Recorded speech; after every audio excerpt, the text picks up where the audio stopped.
अस्सलाम वालेकुम स्टूडेंट्स, कैसे हैं आप लोग? खैरियत से हैं स्टूडेंट्स? मैं हूं मोहम्मद एहतिशाम शम्स और आप देख रहे हैं हमारा चैनल मैथ्स अकाउंटेंसी। स्टूडेंट्स, आज का जो हमारा टॉपिक है वो है जब कंपनी ओन डिबेंचर्स को ओपन मार्केट में परचेज करती है विदाउट इंटरेस्ट तो उसकी जनरल एंट्रीज क्या होती हैं। तो उसको देखने के लिए सबसे पहले हम क्वेश्चन देख लेते हैं। क्वेश्चन आपकी स्क्रीन पर चल रहा है, क्वेश्चन पर नज़र रखें, साथ साथ क्वेश्चन पढ़ते चले जाएंगे और साथ साथ मैं आपको समझाता जाऊँगा। Z Company Limited issued 10,000 12% debenture of ₹100 each at par on 1st July 2009। कहता है Z कंपनी ने 12% 10,000 डिबेंचर्स इशू किए हैं जो कि ₹100 पार पे इशू किए हैं, मतलब फेस वैल्यू पे इशू किए हैं। तो सबसे पहले आप डेट मेंशन करेंगे 1 जुलाई 2009। Bank account debit, interest on debenture account debit. तो ये पार पे परचेज कर रहे हैं तो 10,000 डिबेंचर है, 100 रुपए का एक है, मल्टीप्लाई करेंगे तो आपके पास वैल्यू आ जाएगी 10 लाख रुपए की। तो बैंक भी 10 लाख से डेबिट हो जाएगा क्योंकि पार पे है, तो 10 लाख के आपने डिबेंचर्स इशू किए, 10 लाख रुपए आपने रिसीव कर लिए। उसके बाद कह रहा है interest is payable half yearly 30 June and 31 December every year. Company close it's book on 31 December each year. Company अपनी बुक्स को क्लोज भी करती है 31 दिसंबर हर साल के एंड पर। On 31st December 2009, company purchased its own debentures of ₹1 lakh at par as an investment। कहता है कंपनी ने 31 दिसंबर 2009 को डिबेंचर्स इन्वेस्टमेंट के लिए परचेज कर लिए हैं 1 लाख रुपए के और पार पर। मतलब कि अगर 1000 डिबेंचर हों, 1000 डिबेंचर और 100 का एक हो तो उसकी जो पार वैल्यू अमाउंट बनेगी वो 1 लाख रुपए की बनेगी। तो 1 लाख रुपए कंपनी ने डिबेंचर परचेज किया इन्वेस्टमेंट पर्पस के लिए। तो 31 दिसंबर 2009 स्टूडेंट जब आएगा तो आप परचेजिंग बाद में करेंगे। सबसे पहले हम इंटरेस्ट कैलकुलेट करेंगे। मैंने आप लोगों को बताया हुआ है कि जब इंटरेस्ट की डेट आएगी तो बाकी सारे काम हम बाद में करेंगे। सबसे पहले इंटरेस्ट कैलकुलेट करेंगे, इंटरेस्ट चार्ज होगा। तो सबसे पहले आप 31 दिसंबर 2009 को इंटरेस्ट की एंट्री पास करेंगे, सॉरी ये interest on debenture account debit और बैंक अकाउंट क्रेडिट। तो इंटरेस्ट कितने माह का निकलेगा? 1 जुलाई को इशू किए तो 31 दिसंबर तक 6 मंथ बनते हैं। तो टोटल जितनी भी फेस वैल्यू है, इंटरेस्ट हमेशा फेस वैल्यू पे चार्ज होता है, तो 10 लाख पे 12% इंटरेस्ट 6 मंथ का 6/12 करके इंटरेस्ट चार्ज हो जाएगा जनाब 60,000 रुपया। इसके बाद अब देखते हैं कि जो परचेजिंग हुई है वो क्या हुई है। 31 दिसंबर 2009 को कंपनी ने अपने डिबेंचर ओन डिबेंचर परचेज किए हैं 1 लाख रुपए के एट पार पर। तो 31 दिसंबर 2009 ओन डिबेंचर अकाउंट डेबिट और बैंक अकाउंट क्रेडिट पार पर कर रही है विदाउट एनी इंटरेस्ट। इसमें मेंशन नहीं है कि एक्स इंटरेस्ट पे परचेज किए हैं, कम इंटरेस्ट पे परचेज किए हैं या सिंपल इंटरेस्ट पे परचेज किए हैं, तो ऐसी कोई वैल्यू नहीं लिखी हुई, तो इसलिए इंटरेस्ट का हम जिक्र ही नहीं करेंगे। तो ओन डिबेंचर को डेबिट कर देंगे और बैंक को क्रेडिट कर देंगे। ओन डिबेंचर 1000 डिबेंचर है, 100 रुपए का एक है, पार पे है, तो 1 लाख रुपए की डिबेंचर्स की वैल्यू हो जाएगी और उसके बदले बैंक से पेमेंट हो जाएगी 1 लाख रुपए की। इसके बाद जनाब जब 31 दिसंबर 2009 हमारा एंड हो चुका है तो क्वेश्चन में उसने कहा है कि हर साल के एंड पर कंपनी अपनी बुक्स को क्लोज करती है। तो हम जितने साल के एक्सपेंसेस और इनकम होती है उसको प्रॉफिट एंड लॉस अकाउंट में ट्रांसफर करते हैं। तो 31 दिसंबर की क्लोजिंग एंट्री करेंगे। जितने इंटरेस्ट ऑन डिबेंचर अकाउंट, ये हमारा एक एक्सपेंस है, कोई इनकम नहीं है, सिर्फ एक ही एक्सपेंस है। तो जो जो एक्सपेंस डेबिट हुआ है इसको आप क्रेडिट कर देते हैं। तो इंटरेस्ट ऑन डिबेंचर अकाउंट को यहाँ पे क्रेडिट कर दिया और इसको प्रॉफिट एंड लॉस अकाउंट से इक्वल कर लेंगे 60,000 रुपये का। मतलब 60,000 यहाँ क्रेडिट हो जाएगा इंटरेस्ट ऑन डिबेंचर के नाम से और प्रॉफिट एंड लॉस अकाउंट से बराबर कर देंगे। मतलब कि ये हम अपने एक्सपेंसेस को मीन इंटरेस्ट ऑन डिबेंचर को प्रॉफिट एंड लॉस अकाउंट में हमने ट्रांसफर कर दिया।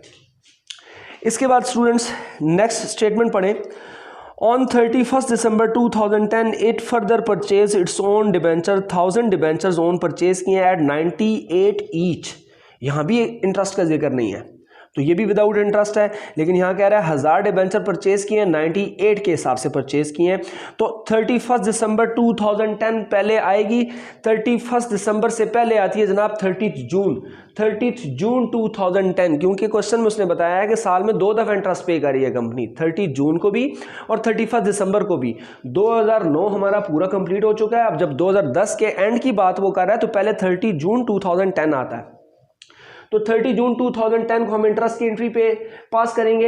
Interest on debenture account debit, bank account credit और interest on own debenture account भी क्रेडिट हो जाएगा। स्टूडेंट्स यहाँ पर इंटरेस्ट ऑन ओन डिबेंचर इसलिए आ गया है कि क्योंकि पिछले साल हमने कुछ डिबेंचर परचेज कर लिए थे 1 लाख रुपए के, मार्केट में 10 लाख के डिबेंचर थे, उसमें से 1 लाख के आप 2009 में परचेज कर चुके हैं। अब 1 लाख के डिबेंचर आपके पास हैं, उनके ऊपर जो इंटरेस्ट जनरेट होगा वो आपको मिलेगा, मीन कंपनी को मिलेगा, और जो लोगों के पास ओपन मार्केट में पड़े हुए हैं उनको बकाया डिबेंचर पे इंटरेस्ट ओपन मार्केट पे होगा। तो जनाब देखें, सबसे पहले आप देख लें, यहाँ पे मैंने कैलकुलेशन इसके साथ की है। 9 लाख रुपए के डिबेंचर्स मार्केट में रह चुके हैं, क्योंकि आपने 1 लाख रुपए के 10 लाख इशू किए थे, उसमें से 1 लाख के आप ओन डिबेंचर परचेज कर चुके थे, तो मार्केट में 9 लाख के रह गए। 9 लाख के ऊपर 12% इंटरेस्ट लेंगे, 12/100 मल्टीप्लाई बाय 6/12, क्योंकि 30 जून की एंट्री है, तो 1 जनवरी से लेकर 30 जून तक 6 मंथ बनते हैं, तो 6 मंथ का इंटरेस्ट लोगों को चला जाएगा। बैंक के सामने आप लिख देंगे 54,000, और जो इंटरेस्ट ऑन ओन डिबेंचर हमारे पास 1 लाख रुपए के डिबेंचर्स पड़े थे, उसके ऊपर 12% इंटरेस्ट हमें भी 6 मंथ का मिलेगा, तो टोटल हो जाएगा 6,000 रुपया। तो आप इन दोनों को, चूंकि क्रेडिट साइड पे, तो क्रेडिट से डेबिट को इक्वल करेंगे, दोनों को प्लस करके आप डेबिट कर देंगे, तो 60,000 रुपये का टोटल इंटरेस्ट जनरेट हो जाएगा। तो हमें ये बात बताता है कि टोटल इंटरेस्ट 6 मंथ बाद 60,000 का जनरेट हुआ था, जिसमें से लोगों को पे ऑफ हो गया 54,000, और हमारे पास जो रह गया वो 6,000 का इंटरेस्ट था हमारी कंपनी के पास। उसके बाद 31 दिसंबर 2010 की परचेजिंग की बात कर रहा है, लेकिन परचेजिंग हम बाद में करेंगे। फिर वही बात कि जब 31 दिसंबर 2010 आएगी, आप सबसे पहले इंटरेस्ट की एंट्री पास करेंगे, उसके बाद बाकी आपने काम करने हैं कि परचेज किए हैं या कैंसिल किए हैं या री इशू किए हैं, वो बाकी सारे काम बाद में होंगे। तो 31 दिसंबर 2010 वही इंटरेस्ट की एंट्री होगी, interest on debenture account debit, bank account credit, interest on own debenture account credit. क्योंकि 30 जून और 31 दिसंबर के दरमियान में कोई ट्रांजैक्शन नहीं है, कोई दरमियान में परचेजिंग नहीं हुई, तो डिबेंचर्स की एग्जिस्टेंस पे कोई फर्क नहीं पड़ा, इसलिए वही अमाउंट के साथ अगले 6 मंथ की भी एंट्री आप पास कर देंगे। टोटल इंटरेस्ट बैंक जो लोगों को पे ऑफ होगा 54,000 का हो जाएगा, और इंटरेस्ट ऑन ओन डिबेंचर 6,000 बनेगा, दोनों को जमा करेंगे तो टोटल इंटरेस्ट अगले 6 महीने का भी 60,000 हो जाएगा। इसके बाद जनाब हम आ जाते हैं क्वेश्चन की स्टेटमेंट पर, जो क्वेश्चन की स्टेटमेंट मैं फिर से रीड कर देता हूं। On 31 December 2010 it further purchase its own debenture, 1000 own debentures हैं एट 98 ईच।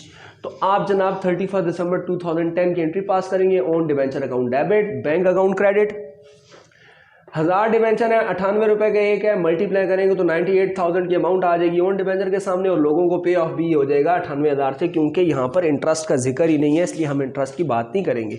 विदाउट इंटरेस्ट, यही तो हमारा टॉपिक है, ओन डिबेंचर परचेज किए हैं कंपनी ने विदाउट एनी इंटरेस्ट। उसके बाद जनाब 31 दिसंबर 2010, अब जारी बात है ख़त्म हो चुके हैं, क्वेश्चन की स्टेटमेंट भी ख़त्म हो चुकी है, तो अब हम आखिर में क्लोजिंग करते होते हैं अपने एक्सपेंसेस और इनकम की।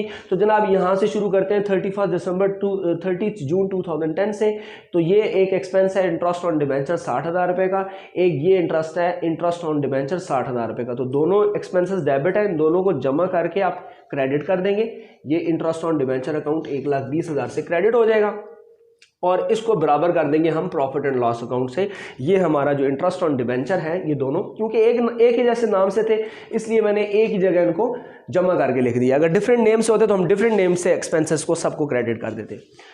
तो ये अब प्रॉफिट एंड लॉस अकाउंट में ट्रांसफर हो गया है। इसके बाद अब अगर आप देखें तो यहाँ पर इंटरेस्ट ऑन ओन डिबेंचर, ये हमारी इस साल की इनकम है, पिछले साल ये नहीं थी, तो इस साल ये इनकम जनरेट हुई है। इंटरेस्ट ऑन ओन डिबेंचर की भी एक वैल्यू दी हुई है, इंटरेस्ट ऑन ओन डिबेंचर की ये भी वैल्यू दी हुई है, 6,000 ये और 6,000 ये। तो यहाँ पे interest on own debenture account credit है, इसको प्रॉफिट एंड लॉस अकाउंट में ट्रांसफर करने के लिए डेबिट कर देंगे, interest on debenture account debit हो जाएगा, और प्रॉफिट एंड लॉस अकाउंट से इक्वल कर लेंगे 6,000 जमा 6,000 12,000 रुपये से।